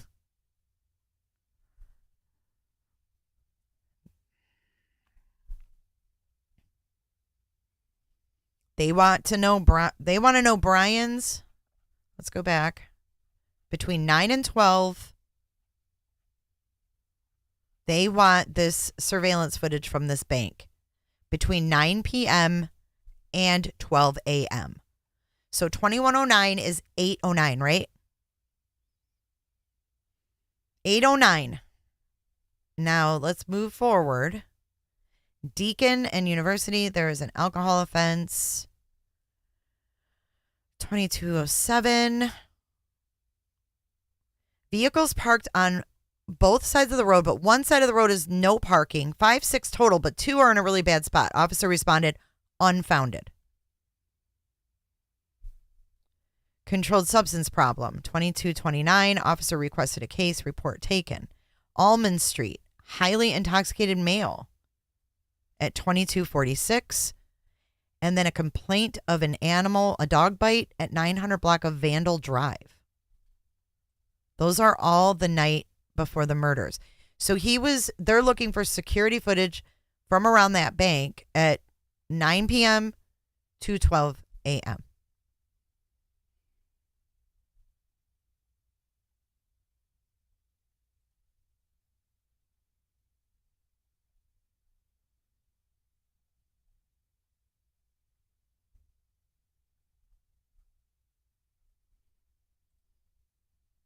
Hold on, some of these are out of order, so I just want to make sure.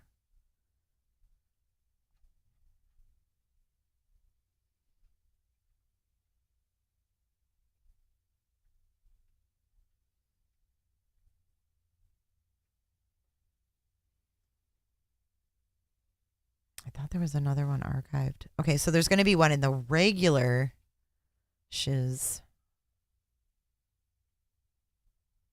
Press log. Okay, so this press log from 11/10 was archived 2 days after the murders. Let's see what's in there. Because that could hold some weird stuff. The Grove, controlled substance problem. Someone's complaining about pot. Hawthorne Drive, cold. This is at 1:43 a.m. on 11/10. Reporting a dispute with a male whom she invited to her home. He is no longer on scene. Officers responded, no report. And then on Palouse River Drive at 1:49 a.m., a border collie is outside her residence barking, has been on the loose most of the day. Officer responded, dog returned home. Weird stuff going on in Moscow. But I think we're going to find out that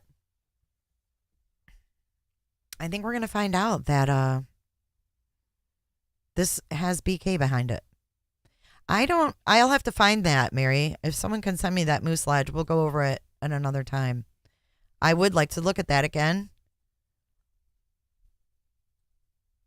Okay, so let me show you a couple more of these Papa Rogers.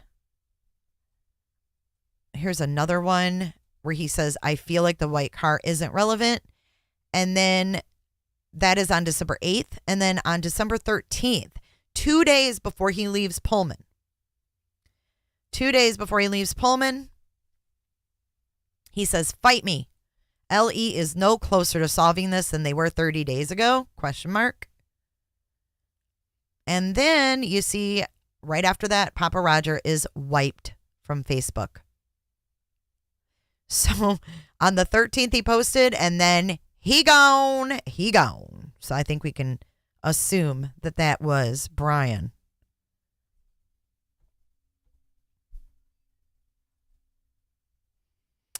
This one, too, is Creep Town Dude. He shows how he was searching the home. Google Trends, this is on December 8th. He says, Google Trends show the history of the house by date, the search history. Lots of Thursday activity. What do we think? See this? These are all the search. Hold on. These are all the times someone searched 1122 King Road. And he shared that. And then he says here, the killer is not a student. Thoughts? The white car is a red herring. So December 22nd, he was in Pullman or in Pennsylvania. The killer is not a student. Thoughts? So with Meta, they're going to have all the data. And Potts, some of those could have been him. We don't have names for him. It's redacted.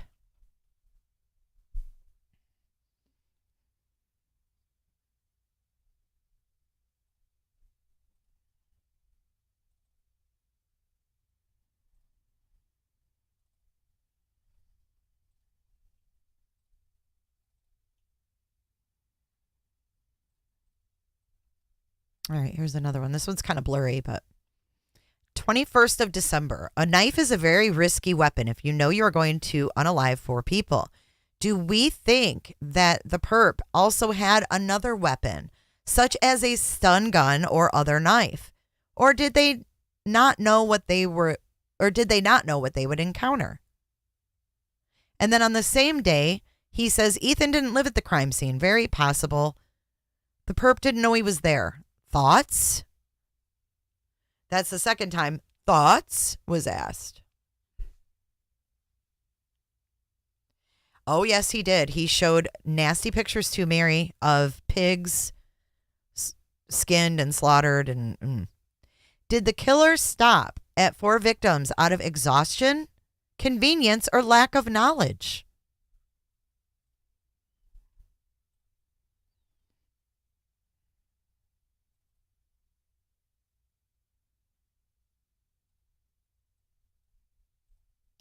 There are many theories in this case, and we are all just guessing.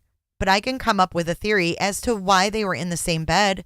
They heard an argument on the second floor and were scared. Upon hearing the argument, they started calling the ex. Who would think of a theory like this unless it's him? No one. No one is going to think that. They heard an argument unless it's him. He would have to know these things. You're not just going to pull this out of your ass. Like if you're going to make up a story and you're going to troll, you're not going to say, oh, they heard an argument. Like this is almost making too much sense to be fake. And that's why people were like, do you drive a white Elantra? Asking for the public. And his response, flattering. Flattering.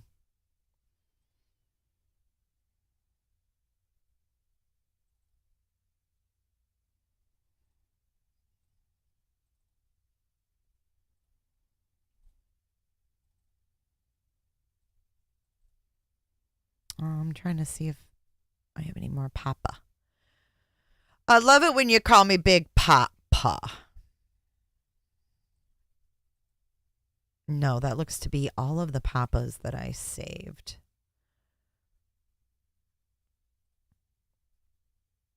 All right, let me come to your chat and see what you guys are doing over here with this poll. Let's see where we stand.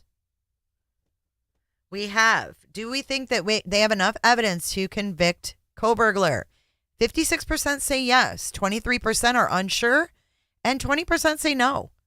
With 285 votes. Laced in perfume. I don't think that I don't know. I mean, saying someone,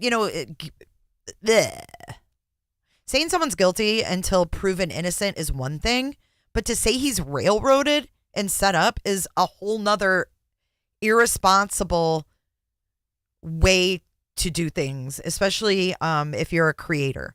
I think it's very irresponsible because we have a probable cause affidavit that had enough evidence to hold him. He's not sitting there because all these cops and all these FBI agents planted DNA on a little button. It's more likely that he fucked up and he left a little bit of DNA on the button. It's more likely than all these people are all involved in this huge cover up because of Emma Bailey. Come on. Emma Bailey? She's a 22-year-old kid from Moscow who's mixed up in drugs, right? She's not an unaliver. But I have the same question as Potato. How can you believe so wholeheartedly that he was set up by all these cops, but you don't believe any of this holds any water? Sean Merrick, remember OJ case? Where is the blood trail? Maybe he cleaned. That was another question Papa Rogers had. He said, did he clean? Right. Okay, so Miss Potts, they used the DNA in the PA warrant because that's all they had at the time, right? Right? They had it. In the Washington warrant, they said we don't need it. And it's probably because they have his DNA. They have his DNA. They did a cheek swab when they arrested Hias. So they're saying we don't need it.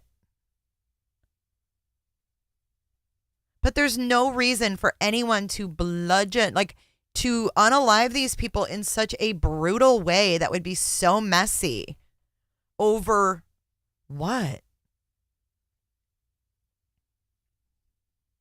Diana J., remember the video where a guy describes the murders in front of a laptop? You have a video about it. Do you think it's BK? Yes, I think it's BK. That's Josco. 1975 or something? Kevin. He may not have done it alone, but he could have tricked people into helping him without knowing. He's not dumb. He's not dumb. He could have borrowed cars. Ted Bundy borrowed cars from friends and went and unalived people.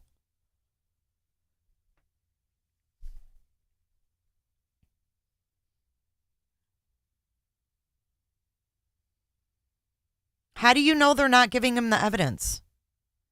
All you know is what Ann Taylor is filing in motions, and that could be for BK's at his request. She can't deny his request, even if she thinks it's stupid or doesn't make sense or, you know, whatever the case, whatever her personal feelings are, she may advise him. But the bottom line is she has to do what he asks of her within reason, because if she refuses, he can say he didn't have proper representation.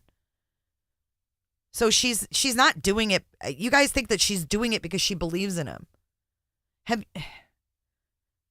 You guys need to go watch defense lawyers, because they don't defend these scumbags because they believe in them. They defend them because they're entitled to a defense, and someone's got to do it, frankly.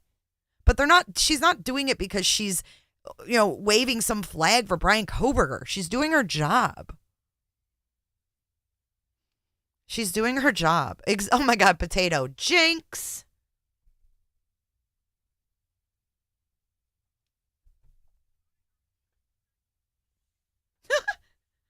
She's not pro Brian. He's her client. He's her freaking client. I am coming over to your questions. Just Samantha. Jay, do you believe with evidence we know of as facts that BK is guilty? I can't say that I think he's guilty, but I think that it's not looking good for him.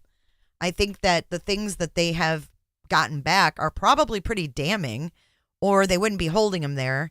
And furthermore, if there were others involved that had that had bad intentions, I feel like even if they were arrested, we wouldn't know about it. Or if they have someone that's going to testify against Brian Kohberger, I don't think we're going to know about that. I mean, we don't know about the witnesses. We don't know about anything. All we know is what they've requested from these businesses. And we can assume that they have enough to hold them because they got an arrest warrant. We can't forget that. Look at me, all front and center for you guys. Okay, let's see your other questions. And they could have come forward by now. We have no idea who came forward. We don't know who they've talked to. Emma's not arrested. Emma is out on her own recognizance, or however they say that. Emma Bailey is not in jail. And as far as we know, she has not been named as any part of this case. She's just simply a resident there who's getting in trouble for bad stuff.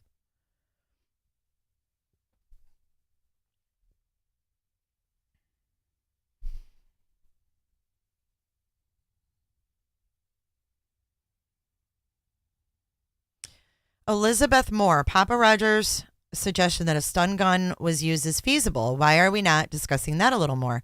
Like, would there be forensic evidence of that? Yes, there would be. There would be marks. Remember in the John Bonet case, they said that there was what looked like taser marks on John Bonet.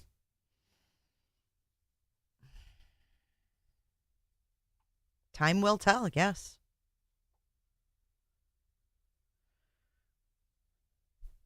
So, in other words, if they have a witness that gave them information or supplied them with something damning, and they don't need that person to sit in a courtroom and testify, they will never reveal their name. In Miss Potts, we don't know. The defense or the prosecution is saying they've given them everything. That's why they came back and said, what do you want? What are you asking for? We've given you everything. So I just think this is a way that for BK to play games. He's not online anymore, so he's got to play games from behind bars. KKS, do you think Brian is in control? No.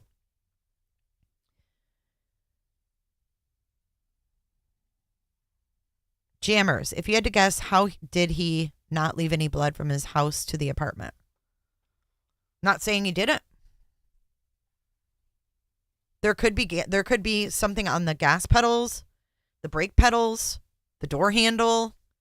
They don't need a massive amount. And if you guys remember, BTK cleaned after.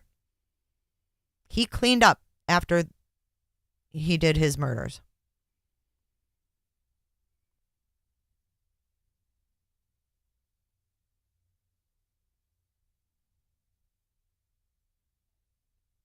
Well, Pry and Paula, they can do that. They can keep witnesses private if they don't need them to sit on in testify in court. They don't need to tell us who they are. It's nobody's business. Right?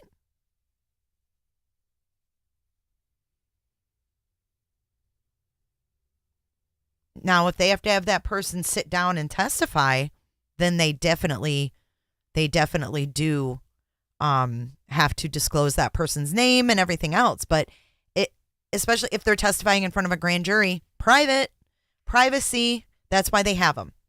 There's confidential informants all the time. And they give over all the evidence, relevant or not. I don't think they're getting away with not giving him evidence. I think that's his BS.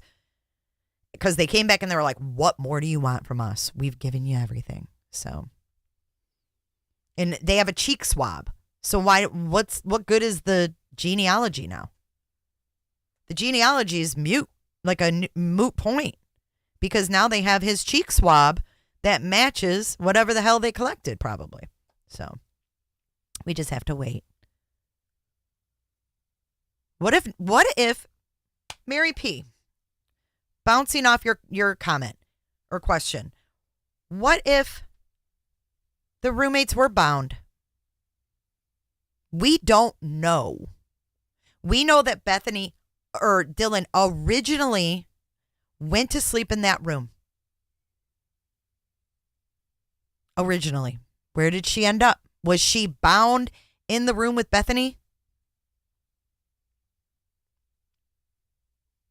I think BK might have called 911. What if he called?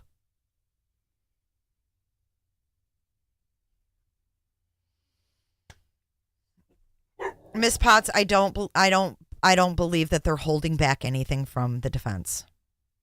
I don't believe that.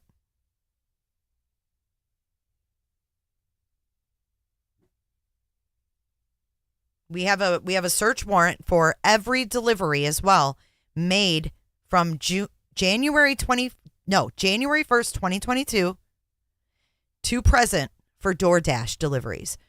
Every DoorDash driver, every order, everything that came to that address from January 1st, 2022 to the time of the crimes. So they're going to have a lot.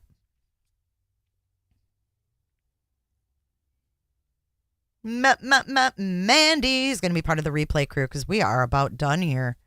We are about done. I've got one more. PFOX, can you please look up the Cleary Act? I think that's what it's called. It will explain why they don't want the cops to make reports. I believe that's named after a young girl, right? The Cleary Act.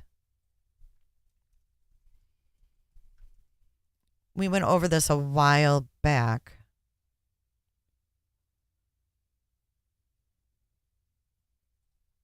Oh, no, this is something different. Okay.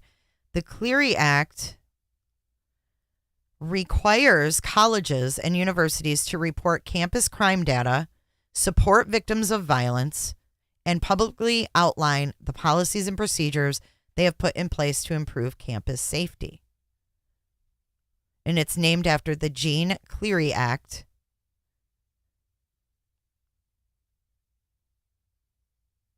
It sounds to me like they have to do it. And the Cleary Act requires colleges and universities, they hit them where it counts, that receive federal funding to disseminate a public annual security report to to employees and students every October 1st. This ASR must include statistics of campus crime for the preceding 3 calendar years, plus details about efforts taken to improve campus safety. They also must include policy statements regarding, but not limited to, crime reporting, campus facility security and access, law enforcement authority, incidents of alcohol and drug use, and the prevention of and response to sexual assault, domestic or dating violence, and stalking. Ooh, do we have one for University of Idaho? I'll have to look that up. Cleary and the body cam. What was the body cam again? Oh, the Moose Lodge. All right. That's what we're going to follow up with. So they get dinged if they don't do this. And I don't know if it depends on their measures, the amount of money they get from this, or what.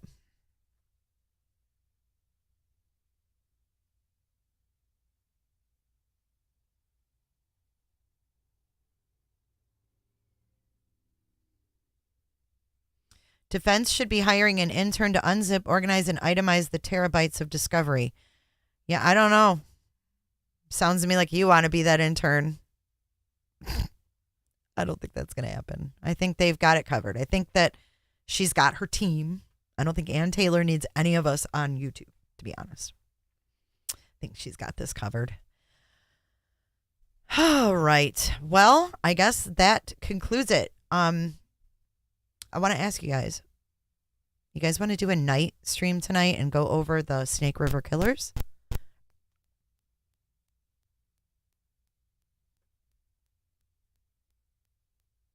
Oh, wow, Mandy. Okay, I'd like to see that. Yeah, they can't tell us everything. They have to keep things that only he knows and they know. They always do that. They did that with Letitia and everything. So let's go over the Snake River. Let's do a Friday night live. And let's switch gears a little bit. That's for you, jammers. I hope you can be here. Yes, streaming tonight. I never do night streams. I like doing night streams, though, sometimes. I think Friday night will be a fun Friday night live. Take me to the big mouth Billy Bass. Take me to the river. Is dancing tonight. All right, I'll see you guys tonight. Let's do this at, let's say 8 p.m. Eastern. Does that sound good? 8. All right, jammers. Be there or be square. 8 p.m. Eastern. I'll get the event going. Get that up. We'll go over the Snake River Killers out there in Idaho, Washington. And I will see you tonight. Thank you guys so much for being here. Again, if you want to join the Patreon, we're going to be doing that once a week. It's going to be fun stuff. So dance it out. I'll see you tonight at 8 p.m. Eastern and 7 p.m. Central. Thank you, Kevin. Bye, moderators, and bye, everyone. See you soon.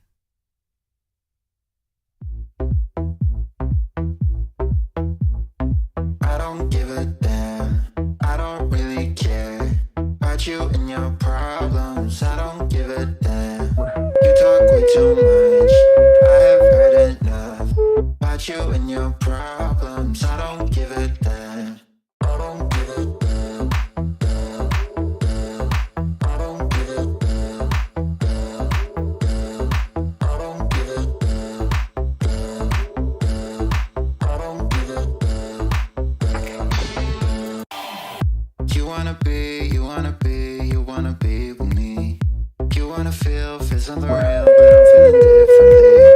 Keep making plans to get to friends, but don't wanna face the fact that I ain't got time for that. Staying up late, sleeping all day, dreaming about Cadillacs. Buying new shoes, hanging by the pool, sipping on Coke and Jack. Calling my phone when you feel alone, but I'll never call you back. One Jennifer or two Jennifers? Hi, Jennifer.